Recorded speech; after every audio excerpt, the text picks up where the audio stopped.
பெரியாரை திமுகவை விட கடுமையாக விமர்சித்த கட்சி என்றும் வேறொன்றும் கிடையாது. ஆனால் பின்னால ஜெயிச்சு முதல்வரான பிறகு அண்ணா நேராக போய் பார்க்குறது யாரை? பெரியாரை தான் போய் பார்க்குறாரு. பெரியாரை போய் பார்க்குறாரு. வீட்டில் இந்த வெற்றியை நான் உங்களுக்கு சமர்ப்பிக்கிறேன்னு சொல்கிறாரு.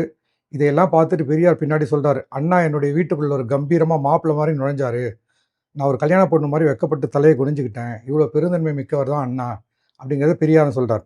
இதான் எதுக்காக சொல்கிறேன் அப்படின்னா, திமுக என்பது ஆரம்பிக்கப்பட்ட நாள் செப்டம்பர் 18 ராபின்சன் பூங்கா என்று இருக்கும்போது, ஏன் திமுக இப்பொழுது அதிகாரப்பூர்வமான நாளாக செப்டம்பர் 17 கொண்டாடுகிறது அப்படிங்கிற ஒரு கேள்வி வருது.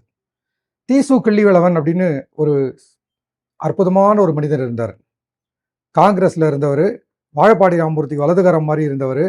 பின்னால் அவர் ரொம்ப நொடிச்சு போய் இறந்துட்டார். அவர் பத்திரிகையாளர் என்பதை விட, ஒரு அரசியல் தலைவர் என்பதை விட மிக நல்ல நண்பர்னு சொல்லலாம்.